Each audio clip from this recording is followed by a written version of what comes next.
Welcome to Hodge, Podge, Australia. Today I am showing you how to make this Minnie Mouse surprise inside cake. I have previously made one for Mickey before and I thought that's not fair, Minnie deserves her own. So let's get started. You are going to need a cake done in pink, a cake done in brown, or a chocolate cake as they call that, some more cake mix, a loaf pan. There you can see it's a loaf pan. You need a Mickey Mouse cutter and you need a ribbon cutter. So we're going to get started on the preparation of our cake. First, you are going to want to cut out your Mickey Mouse heads and line them down the middle of your cake pan.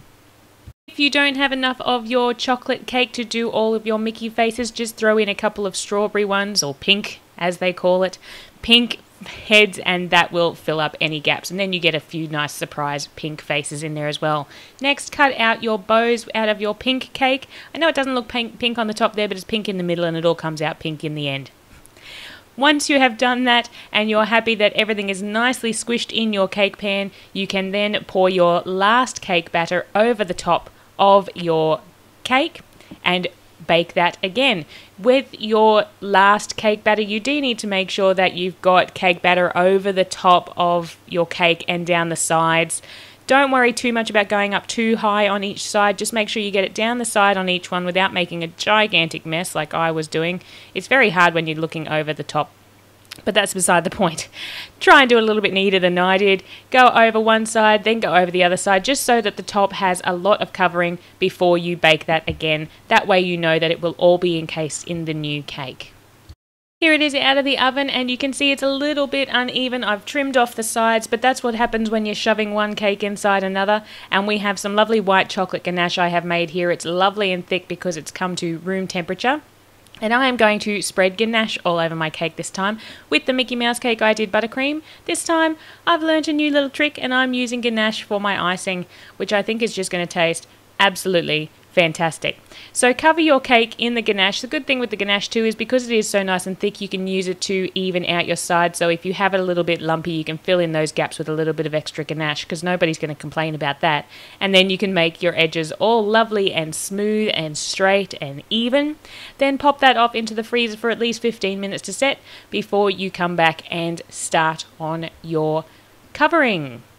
First thing you need to do is make your bow, because it needs time to dry, and it's going to be a big bow. I wanted a really big bow for Minnie, so I'm going to roll out quite a bit of fondant, and because I've got my Wilton cut mat here, it has its lovely squares on there. I'm going to use my squares as my guide. I'm going down 5 squares and across 3 squares. So if that's the measurement you would like to use, 5 squares, 3 squares. That could even be inches, but because we're in Australia, I'm not sure. So I'm going to say squares. Then get yourself a piece of paper towel. It's going to help keep your bow open. Stuff that paper towel inside. You may even need 2. I'm going to use 2. Pop that into your fondant. Join the ends together and just smush it in. Bunch that end in so it looks like the middle of a bow. Then you're going to want to do that another time, because obviously bows need 2 sides. When you have your 2 sides, then you simply roll out another piece of fondant, cut out a strip for the middle, and you can join those 2 together.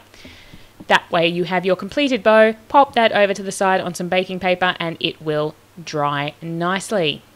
For the best and hardest bow, you want to make it a day in advance so that it has overnight to dry and will be very sturdy.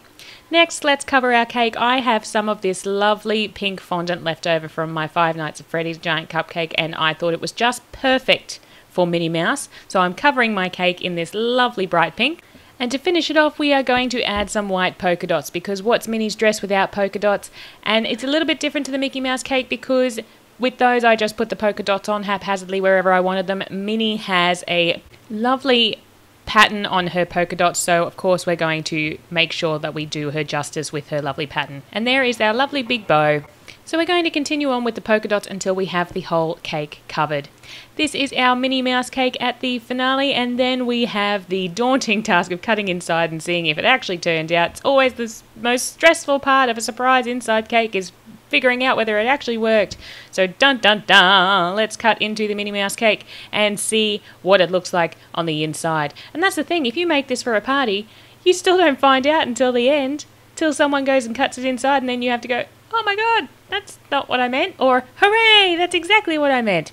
So let's see what it turned out for me, and there it is, our lovely Minnie Mouse surprise inside cake. You have your Minnie face and you have your lovely pink bow at the top. Thank you so much for tuning into another Hodgepodge Australia video. I hope you enjoyed this Minnie Mouse surprise inside cake. Make sure you give us a like, a thumbs up, a subscribe, a comment, something like that. Share us around if you like this with any other Disney fans, and we'll see you again real soon.